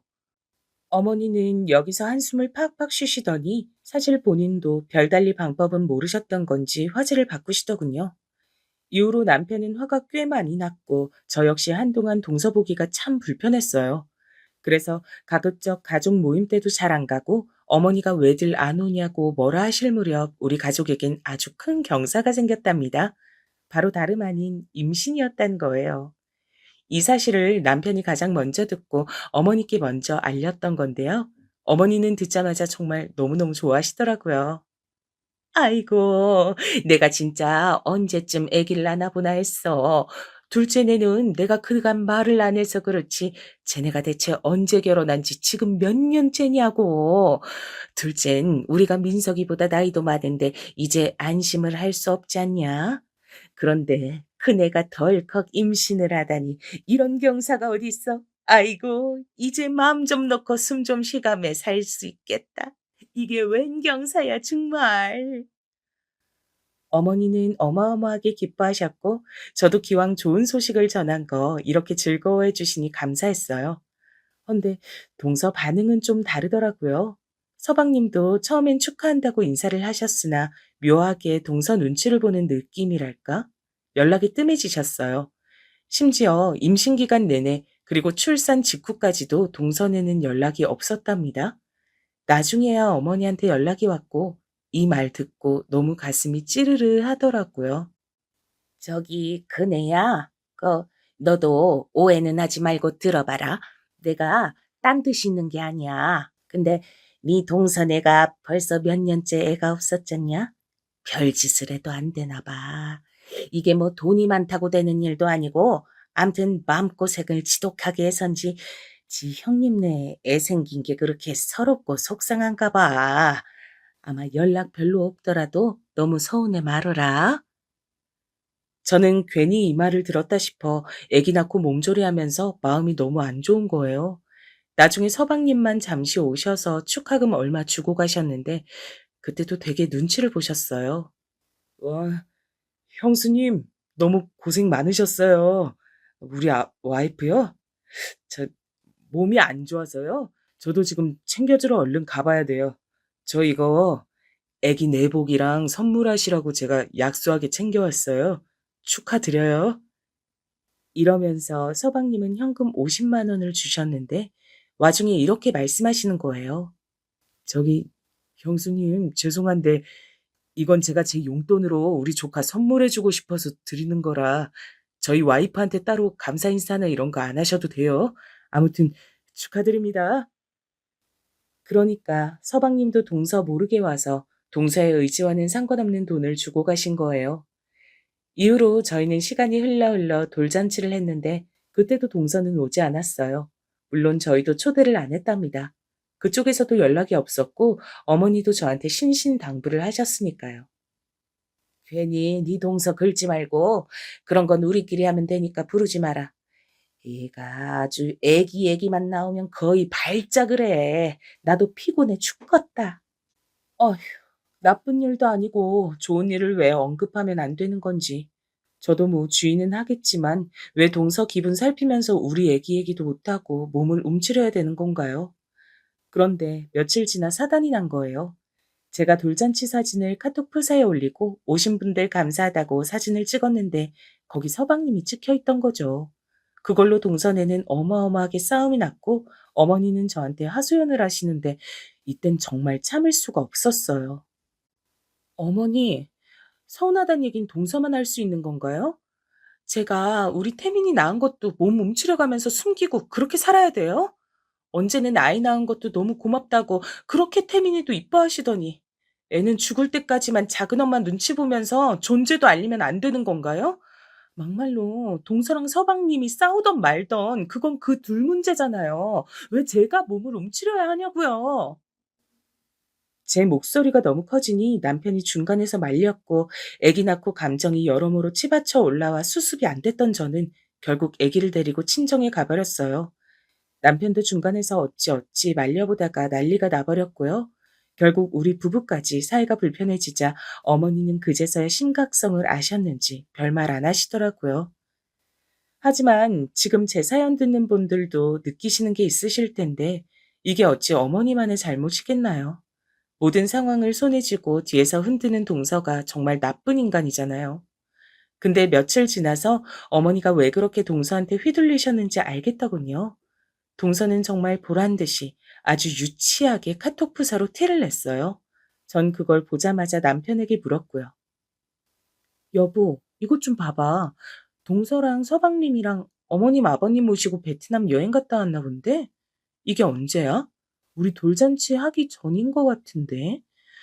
이런 건 가족 단톡방에 일체 말도 안 하더니 혹시 자기들끼리 따로 모임방 만들어서 진행한 거 아니야? 무려 여행 가는 일인데 우리도 모르게 진행한 게 된 거야? 남편은 당황했는지 그걸 한참 보았고 솔직히 모르진 않았던 것 같아요. 저기, 민석이가 안 그래도 나한테 물어보긴 했었는데 우리야 태민이 돌 준비하고 있으니 바쁘니까 나도 당신 힘들어 보여서 거절했어. 굳이 말할 필요는 없어서. 저는 이때 진짜 한숨만 나더라고요. 남편도 알고는 있었지만 솔직히 동서는 그냥 어머니를 몰래 모시고 가서 아부하고 싶었던 것 같아요. 진짜 일체 조금도 우리 쪽에 한마디도 없었거든요. 어차피 곧 어머니 생신이라 저희도 뭔가 준비해야 했었는데 전 이렇게 마음을 먹었어요. 어머니 생신 명목으로 모시고 간 거랬지? 그럼 그냥 따로따로 하자는 의미인 거네. 우린 우리끼리 알아서 준비를 해야겠어. 저번에 적금 들었던 거 깨고 그걸로 선물 사러 다녀오자, 여보. 그리하여 우리는 300 남짓 모아둔 적금을 깼고 어머니 칠순 기념해서 명품 가방을 사드렸어요. 어머니는 받고 정말 엄청나게 반응을 하시면서 기뻐하셨어요. 아이고, 이제 결혼식이나 어디 갈 때 들고 갈 가방이 생겼네. 이런 거 사지 말래도 선물로 받으면 너무 좋지. 너무 고맙다. 근데 네가 아주 내 면을 세워주는구나. 이런 거 내 주변 할망구들도 얼마나 자랑하는지 몰라. 아무튼 요렇게 어머니 선물을 드리고 끝냈는데 저는 임신하고 나서부터 아이 돌잔치까지 전혀 연락도 없었던 동서로부터 정말 너무나 오랜만에 전화를 받아보게 됐답니다. 형님, 안녕하세요. 오랜만이네요. 그간 잘 지내셨죠? 저 뭐 좀 물어볼 게 있어서요. 저 형님, 왜 따로 행동하시는 거예요? 뭐 못 뵌 지 좀 되긴 했지만 그래도 그런 건 먼저 연락 주셨어야죠. 이번 어머니 생신 형님 낸 가방에 들으셨다면서요? 일부러 따라하고 싶으셨던 거예요? 그게 무슨 동선에도 어머니 모시고 여행 다녀왔잖아. 따로 하려는 의미 아니었어? 동서는 제 말에 어이가 없다는 듯 코웃음 치더니 아주 건방지게 받아치더라고요. 그건 또 어떻게 하셨대? 그거야 전부터 어머니가 동남아 여행 가고 싶다 노래를 부르시니까 어쩔 수 없이 모시고 간 거고요. 아니 그걸 떠나 지금 형님이 생신 선물 따로 하신 거 묻는 거잖아요. 이렇게 따로 하시면 저랑 제 남편은 뭐가 돼요? 돈이 없어서 못하는 것도 아니고 적어도 물어보셨어야죠. 이 집에 자식이 뭐 얼마나 된다고. 점점 말을 세게 하는 동서를 보고 저도 화가 났고 곱게 말하기 힘들겠더라고요. 동서, 왜 말을 그런 식으로 해?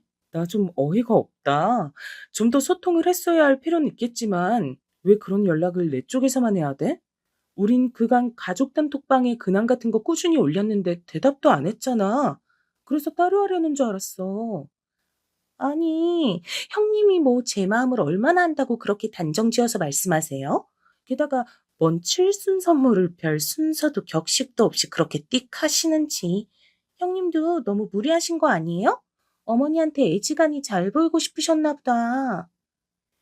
이런 흐름으로 가니 저는 욱한 감정이 올라와 참지 않고 동서에게 화를 냈어요. 동서 지금 나한테 시비 거는 거야? 서운한 감정 알아달라고 말할 거라면 똑바로 해야지. 나도 상황이 이랬다고 다 설명하고 있는데 무작정 본인 감정만 들이밀면 어쩌란 거야. 내가 그거 하나 안 물어본 게 그렇게 말 들을 일이야? 게다가 물이고 뭐고 우리 형편껏 알아서 한 얘기를 왜 동서한테 이렇게 빈정거림을 당해야 돼? 동서 너무 실망스럽다 진짜. 동서는 제 말에 논리적으로 반박을 못하고 부들부들 거리더니 바쁘다고 전화를 끊었고 저는 이날 하루 종일 기분을 망쳐서 일이 손에 안 잡혔어요. 가뜩이나 저녁에 애가 열나는 바람에 급히 응급실도 다녀왔는데 어머니로부터 부재중 전화가 4통이나 와 있더라고요. 어머니, 전화하셨던데 무슨 일이세요? 저 지금 태민이 고열이 나서 병원 다녀왔어요. 이제 막 겨우 약 먹고 잠들어서 전화드린 거예요. 그러자 어머니는 잠깐 당황하시더니 무슨 일이냐고 재차 묻는 저에게 이렇게 말씀하시는 거예요. 큰애 너도 좀 지혜롭게 작은애랑 지내보고 그래라. 얘 오늘 낮에 찾아와선 형님이 자기 무시하는 것 같다고 울고불고 난리가 났어. 게다가 나는 이 가방이 그렇게 비싼지도 몰랐다. 300이 넘는다며? 아이고, 이런 사치품을 내가 어떻게 받냐. 괜히 생일 선물 받고 이렇게 자식들 싸우고 하는데 내가 어떻게 들고 다녀? 이거 너 시간 될 때 가서 환불하고 나는 50만 원짜리 가죽 가방도 감사히 잘 든다. 그냥 그런 걸로 바꿔와. 여기서 전 그만 화가 치밀어 어머니한테도 마구 성을 내게 됐어요. 옆에 있던 남편이 너무 놀랐는지 핸드폰을 뺏었고요. 아, 진짜 엄마 무슨 말을 하는 거예요, 대체? 재수 씨 정말 왜 그러는 거야? 엄마, 그거 나랑 이 사람이랑 적금 든 돈으로 열심히 고르고 산 거야.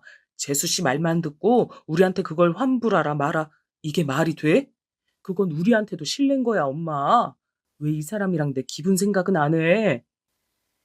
남편이 이처럼 대차게 싸워준 덕분에 그냥 넘어가긴 했으나 저는 이 일을 잊을 수가 없었어요. 그래서 어머니와의 연락도 피로해서 좀 거리를 두고 있었는데요. 한창 우리 아이는 무럭무럭 자라고 어린이집도 슬슬 보내고 있던 중 남편이 갑자기 이런 말을 하는 거예요. 민석이네. 사이가 되게 안 좋은가 봐 지금. 이유를 나도 모르겠네. 어제 엄마가 전화해서 엄청 걱정하더라고. 보통 상황은 확실히 아니야. 이혼 얘기까지 나온다 그러더라. 순간 이혼이란 단어를 듣고 저도 너무 놀라서 어버버했고 혼자 생각이 많던 중 저녁쯤 어머니께 연락이 왔어요. 예, 큰애야. 저기 미안한데 나랑 좀 네 동선에 같이 가줄 수 없냐? 아휴, 나 혼자 어떻게 해야 될지 모르겠어서 말이다. 둘이 뭐 때문에 그리 크게 싸운 건지 원 아주 난리가 났어. 네 동서는 이혼할 것 같다고 엉엉 울고 민석이는 도통 말을 안 하고 있으니 아주 미치겠다. 휴. 저도 우선 급한 불은 끄자는 생각에 이날 따라갔는데 확실히 집안 분위기가 엄청 냉랭했어요. 보아하니 사정은 몰라도 서방님은 꽤나 화가 나 있었고 동서가 약간 안달하는 분위기더라고요. 그러면서도 이 상황을 저에게 보인 걸 꽤 민망해하는 듯 했어요. 아니, 저기, 형님까지 오셨네요.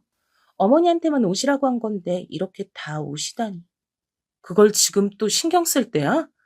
동서는 어지간히 진짜 내가 싫은가 보다. 나도 올 생각 없었지만 어머니가 하도 같이 가자고 하셔서 온 거야. 아무튼 어떻게 하고 싶어? 서방님이랑 이혼할 생각은 없다며. 동서는 이때 자존심이 무진 상한 듯한 얼굴을 보이면서도 어쨌건 얘긴 하더라고요. 그게, 네. 아무튼 자세한 건 말씀 못 드려도 저는 생각이 그래요. 특별히 큰 잘못을 한 것도 아니고 저랑 의견 차이가 자꾸 생기는 걸 못 견디겠다네요. 저렇게 일방적으로 입 다물고 있는 거예요. 그런 서방님께 저와 어머니가 다가가서 설득을 했고 그날 거의 반나절 넘게 대화하고 서로 마주하게 한 끝에 위기는 넘기게 됐어요. 하지만 문제는 그 다음부터였는데요. 동선의 문제가 아니라 저와 동서의 구도 말이에요. 정말 사람이 어쩜 이럴까요?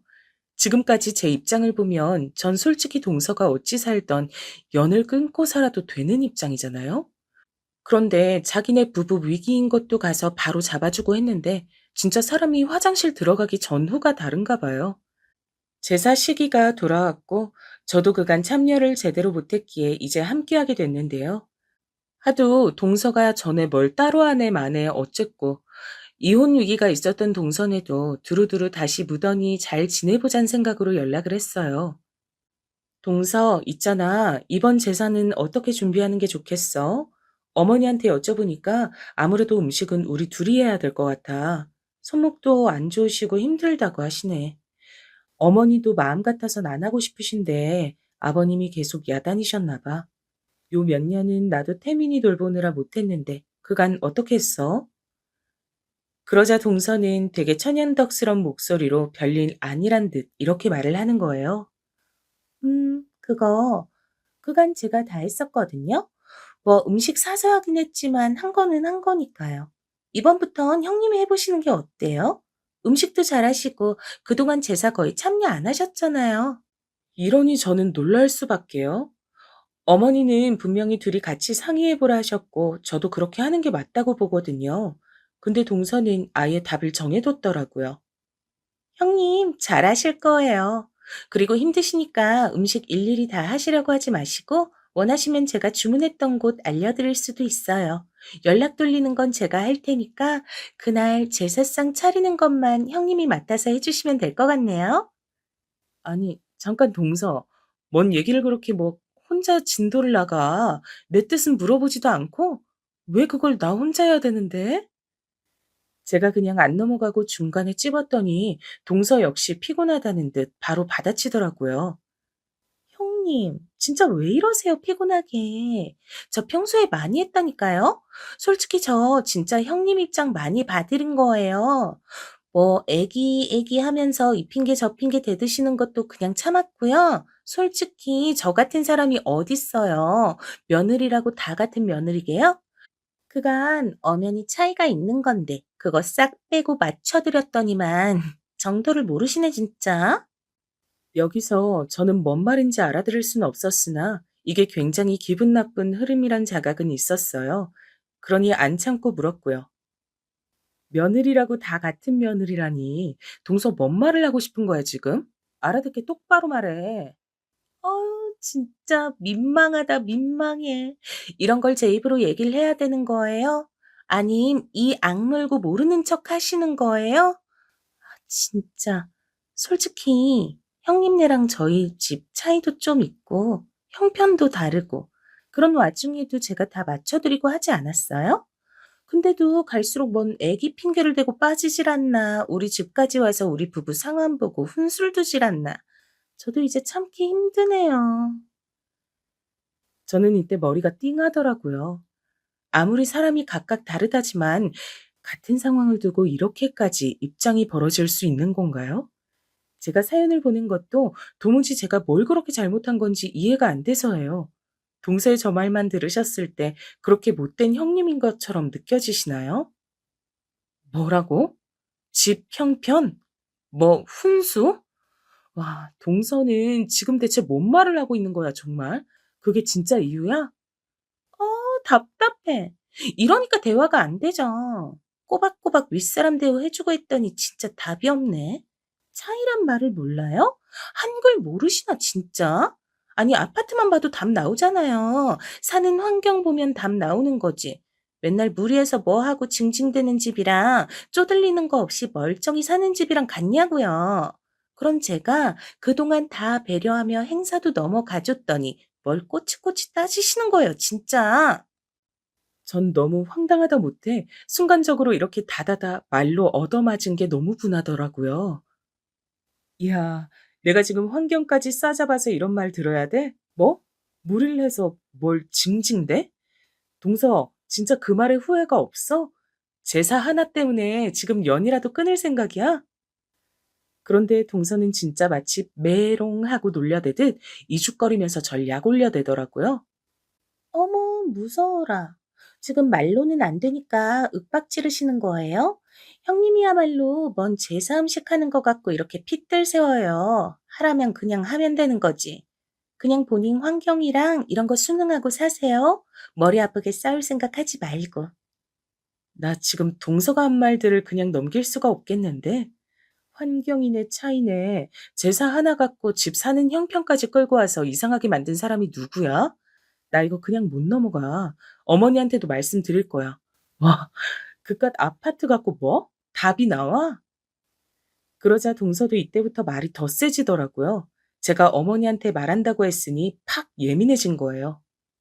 얘기하라면 얘기하세요. 뭐 그거 무서울 거 있나요? 저야말로 할 말 많죠. 그리고 아파트가 왜요? 대한민국 아파트 무시하시네. 애초에 서울 24억대 아파트랑 경기도 어디 4억대 아파트랑 부동산 커뮤니티에서 입도 못 대고 마주칠 수도 없는 구조예요. 이 간단한 차이를 모르시네. 뭐 더 좀 설명해 드려요? 아니, 애초에 이게 중요한 거 아닌데 자꾸 말꼬를 잡으시네, 진짜. 야, 동서 이런 사람이었어? 우리가 사는 아파트 갖고 무시하는 거야, 지금? 아파트 따위, 뭐, 신분 증명이라도 받았어? 어머, 자꾸 현실 부정하시네? 신분 증명, 뭐, 틀린 말은 아니죠? 엄연히 계급이랄까? 그냥 그런 거 아니에요? 다들 알면서 모르는 척 하는 거잖아요. 아무튼, 자꾸 저 치사한 사람 만들지 말고요. 더 말꼬리 잡지 말고 그만 얘기 끝내요. 어머니한테 일러 바치던 말던 알아서 하시고, 전 제사 음식 안 해요. 땅땅. 그렇게 결론 났어요. 아시겠죠? 이러고 전화를 끊어버린 동서. 저는 참을 수가 없어 몇 통이나 다시 전화를 걸었지만 중간에 동서는 전화를 아예 넘겨버리더라고요. 너무 얄밉고 속에서 욕이 올라와 참을 수 없었던 저는 남편한테 전화해서 울며 불며 난리를 쳤어요. 재수 씨가 그런 식으로 말을 했다고? 야, 이거 진짜 전쟁인데? 어쩌려는 거야, 정말. 그래서 당신 어떻게 하려고? 어머니한테 말씀드리려고? 나 지금 그렇게 생각하고 있는데, 말은 그렇게 했지만 하고 싶진 않아. 어머니한테 알린다고 더 좋아질 사정도 아니고, 그냥 너무 열받아서 일단 당신한테 말한 거야. 그러자 남편은 씩씩거리는 저를 일단 진정시켰고 이날따라 또 저희 애가 아팠어요. 안 그래도 애 신경 쓰느라 바쁜 저에게 동서는 저렇게 벌집 쑤시듯 속을 다 뒤집어 놓은 거예요. 어떻게 같이 엿을 먹일까 생각하려던 차 애 데리고 응급실 쫓아다니고 집에 와서 보니 새벽 2시더라고요. 저도 겨우 자려고 눈을 붙였다가 도통 잠을 잘 수가 없는 거예요. 낮에 통화한 게 너무 열받고 몸은 너무 피곤하니 외려 잠이 안 오고. 그리고 낮에 동서가 했던 말이 생각나서 무심결에 저도 부동산 커뮤니티 쪽을 검색해서 둘러보게 됐는데요. 거기서 저는 순간적으로 눈에 확 띄는 단어를 봤어요. 그건 바로 동서가 살고 있는 그 아파트 브랜드명으로 된 아이디였는데 그게 인기걸로 올라가 있더라고요. 심지어 제목은 제가 도저히 눌러보지 않을 수 없는 제목으로 적혀 있었어요. 이게 뭐야? 주제를 모르는 형님 짜증나 죽겠어요? 땡땡 지역, 땡땡 아파트 헌데? 이거 설마 동서인가? 저도 모르게 말이 이렇게 터져나왔고 급히 그 글을 눌러서 읽게 됐는데요. 읽는 내내 저는 기함을 토하고 말이 안 나와서 몇 번이나 가슴을 눌러가며 속에서 욕이 올라오는 걸 참게 됐어요. 거기다 글을 올린 건 동서가 맞았고요. 그 내용이 정말 가관도 아니었답니다. 그 글에 달린 댓글들은 꽤 많아서 그거 읽어보면서 더 열이 받았어요. 저는 그냥 넘어갈 생각도 아니었지만 이 글을 보고 더욱 분노 버튼이 눌려 새벽 3시에 동서한테 전화를 했답니다. 여보세요? 동서. 이제야 전화를 받네. 지금이 몇 시냐고? 그게 중요해? 자다 깼음 정신 차리고 내 말 들어. 지금 뭔 짓을 해놓은 거야? 동서는 제 말에 매우 짜증을 내며 별 미친 사람을 다 보겠다는 듯이 와중에 또 빈정거리더라고요. 뭐야, 진짜. 이 새벽에 잘못 누른 게 아니고 지금 저랑 뭐 머리 잡고 싸움하자고 전화하신 거예요? 여보, 형님이야. 잘못 전화하신 거 아니고 나한테 따지려고 전화한 거래. 몰라. 무슨 일은 무슨 일이겠어. 동서는 저랑 통화하는 와중에 옆에서 서방님이 물었는지 막 대답을 해주고 있더라고요. 저를 미친 여자 취급하는 동서에게 곧장 동서의 글을 캡처해둔 것들을 주르륵 카톡으로 보냈어요. 이거 확인하고도 그딴 말이 나오는지 보고 싶다, 동서. 나 내일 동선에 찾아가도 되지? 야, 사람을 무슨 아주 그냥 땅바닥에서 구걸하는 거지 등신으로 만들어 놨네. 나한테 그렇게 쏟아내고도 참질 못해서 나 욕해달라고 이런 글을 올렸어? 뭐? 내가 쫌생이야? 이거 다 어떡할래? 뭔 깡으로 아직도 글을 안 지우고 냅뒀어? 내가 모를 줄 알았어? 동서는 여기서부터 뭔가 이상하다고 생각했는지 잠깐 말이 멈췄고, 그런 동서에게 저는 쭉 말을 했어요.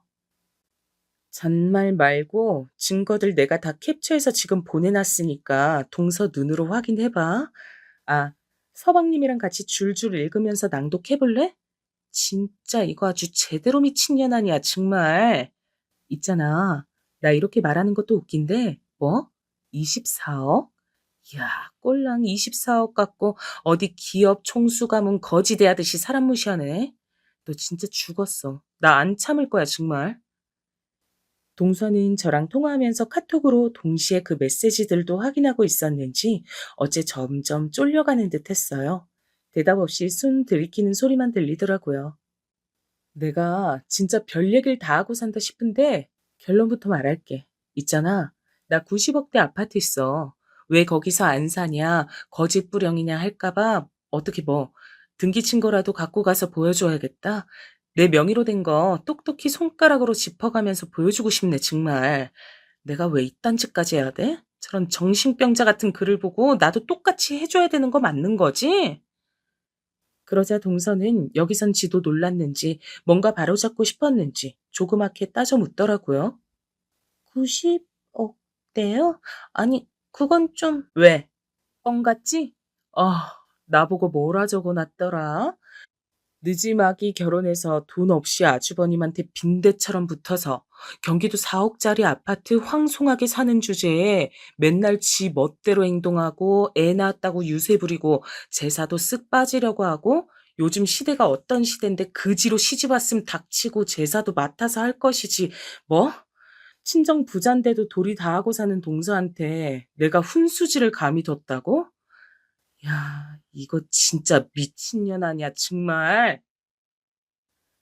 저는 이쯤 되니 건너방에 애가 깨는 것도 신경을 못 쓸 정도로 완전히 이성을 잃어버린 거예요. 제 목소리가 점점 커지고 원래 같으면 동서도 맞받아쳐서 싸울 만도 한데 일단 지가 해놓은 짓 그리고 제 명의 아파트 얘기를 들으니 적극적으로 받아치진 못하더라고요. 나 진짜 분해서 못 참겠어서 지금 동선에 차 몰고 가서 다 쥐어 뜯어놓고 싶은데 일단 날 밝기까진 참아보는 거야. 내일 어머님 댁으로 와. 잔말 말고 묻지도 따지지도 말고 당장 쳐와. 알았어? 전화 끊어. 그러고 저는 전화를 끊어버렸고 동서는 그 뒤로 전화를 두어 번 걸었지만 저는 받지 않았어요. 다음날 아침 저는 남편에게 이 상황들을 다 말했고 곧장 시댁으로 건너가게 되었답니다. 어머니는 안절부절 못하면서 또 뭔 일이냐고 하시는데 그 반응이 저를 또 화나게 하더라고요. 아니, 뭔 일인데 아침 대바람부터 휴일날에 이렇게 다 불러 모아. 큰애 너는 또 갑자기 왜 그러고? 작은 애랑 둘이 잘 말해서 해결할 일이지 이렇게 사람들 모아두고 싸울 일이냐? 내 참. 어머니, 동서 곧 도착한다고 했으니까 그때 다시 얘기해 주세요. 그리고 지금 얘기 들어보지도 않으시고 자꾸 저만 탓하듯 말씀하시는데 저 쌓인 거 엄청 많아요. 계속 일방적으로 동서 편드실 거면 전 이 집 앞으로 안 오겠습니다. 이 말에 남편을 비롯하여 어머니, 아버님까지 눈이 휘둥그레졌고 평소 늘 네, 네 하고 대놓고 큰 소리하지 않던 저라서 약간은 놀래시는 것 같았어요. 그렇게 불편한 침묵이 있는 가운데 동서와 서방님이 도착했고 동서는 들어서는 순간부터 저를 못마땅하게 한편으론 슬쩍 기죽은 눈으로 쳐다보더군요. 동서 여기 앉아. 아, 이거 제가 나눠드릴 테니까 다들 보세요. 아침에 이거 뽑아오느라 늦은 거예요. 저는 준비한 종이들을 쫙쫙 돌렸어요. 그건 동서가 부동산 커뮤니티에 저를 갖다가 돈도 없는 그지가 시집왔다고 적어둔 글, 그 밑에 달린 저를 똑같이 욕하는 댓글들을 전부 캡처해서 문서로 인쇄해온 글이었어요. 받자마자 동서는 안색이 변했고 어쩔 줄 모르는 얼굴로 저를 노려보다가 주변을 쳐다보다가 지 남편 반응이며 어머니, 우리 남편 얼굴까지 싹 살피더군요. 아, 그리고 이건 동서한테 주는 특별 선물. 받아봐. 얼른 눈으로 확인해봐. 저는 제 앞으로 되어 있는 아파트 서류를 파일로 건넸고 동서는 받기 싫은 모양새였지만 억지로 손에 쥐어줬어요. 이런 짓까지 하고 싶지 않았는데 좀 제대로 눈 있으면 봐봐. 이거 이 동네 아파트 내 이름으로 되어 있는 거 눈 있음 보이지? 내가 뭐 그지? 아니 이런 거 없다고 해도 그지네 뭐네 하고 부르는 게 말이 된다고 생각해? 동서는 그깟 20억대 푼돈 나는 아파트 살면서 그렇게 그거 믿고 갑질한 거였어? 친정재산들 한번 이 자리에서 제대로 까볼래? 그러자 어머니도 옆에서 곁눈질로 보시더니 입이 세로로 쭉 벌어지면서 놀라시는 어투더라고요. 저는 그걸 놓치지 않고 바로 어머니한테도 따졌어요. 어머니, 아파트 수준이 계급이라면서 동서가 저를 무시했어요. 지금 받아보신 글도 동서가 쓴 글이에요. 어머니는 이거 어떻게 생각하시는데요? 제가 가타부타 말할 일도 없었지만 저 시집와서 인테리어 비용도 다 냈고요. 간간히 집에 일 있을 때 제 돈으로 부담했어요. 이건 저희 친정에서 제 명의로 해주신 아파트고 능력이 안 되는 집이 아니라고요. 그런데 동서처럼 꼭 이렇게 드럽게 돈 흔들어내며 생색내고 사람 깔아뭉개는 거 진짜 못 당해 먹겠더라고요. 어머니는 숙연히 지셔서 제 눈치만 보셨고 전 곧장 서방님을 향해 물었어요. 서방님, 그 글 보셨죠? 제가 웬만하면 우리 남편이랑 다 소중하게 여겨서 다들 잘 살길 바라는 마음으로 중재도 하고 노력했는데요. 서방님 와이프랑 저는 이제 얼굴 보고 살긴 힘들 것 같아요. 두 분이 알아서 하시고 본인 와이프가 이런 가치관을 갖고 형네 부부 개무시한다는 거 잘 알아두시길 바래요. 모르진 않으셨을 것 같지만. 완전히 이 분위기 안에 동서는 마치 개밥의 도토리 같은 존재가 되었고 저는 어머니, 아버님 향해서 말했어요. 저는 동서가 이 집에 있고 마주칠 일이 있는 한 안 올 거예요. 명절도 제사도 뭣도 무슨 행사에도 안 올 거예요. 오늘 이후로 동서랑 얼굴 비껴가는 일은 없었으면 좋겠네요. 알아서 하세요. 그러고 전 자리에서 일어났고 남편도 저를 따라 애를 챙겨 안고 일어났어요. 그런데 이때 남편도 급기야는 한마디를 하더군요. 저기 재수 씨, 참 실망이네요. 이거 하나하나 읽어보고 그리고 우리 집사람한테 했다는 말 듣고 제가 쫓아가서 뒤엎으려다가 참았어요. 이 사람뿐 아니고 저도 재수 씨 보기 불편하네요. 아무튼 먼저 일어납니다. 그리하여 우리 둘은 일어나서 나와버렸고 그 뒤로 시댁에 남아있던 어머니, 아버님이며 동선의 부부며 분위기는 아주 개판이 되었어요. 서방님이 이걸 참을 리는 없었고 그 부부는 계속해서 분쟁이 끊이질 않더니 결국 이혼 얘기가 또 나오게 됐는데요. 어머니는 감히 제 앞에서 동서네 부부 이혼이 걱정되네 뭐네 소리를 하진 못하셨지만 남편 얘기를 들으니 대강 분위기가 파악되더라고요. 민석이는 완전 없는 정 있는 정 다 떨어졌더라고. 당신한테만 그랬을 리는 없다고 생각했는데 재수 씨가 안 그래도 자기 친정 좀 산다면서 그렇게 민석이한테 생색을 냈다네. 지네 친정에도 끌고 다니고 부잣집 사위 노릇하라면서 말이야. 근데 민석이도 그날 잘 참고 잘 지내보려다가 완전 터져버린 거지. 지금 재수 씨가 빌고 그렇게 붙잡고 난린데 민석이는 아무래도 이혼할 것 같아. 남편의 말처럼 현재 이런 상황 중에 있고요. 전 그 뒤로 동서의 연락도 어머니의 연락도 받지 않고 편히 잘 살고 있어요. 다시는 동서 같은 인간군상 마주치질 않길 바라며 인생 진짜 더러운 경험했다 생각하고 살고 있답니다. 저의 이런 분풀이를 함께 끝까지 들어주셔서 감사하고 모두들 건강하시면 좋겠습니다. 그럼 안녕히 계세요.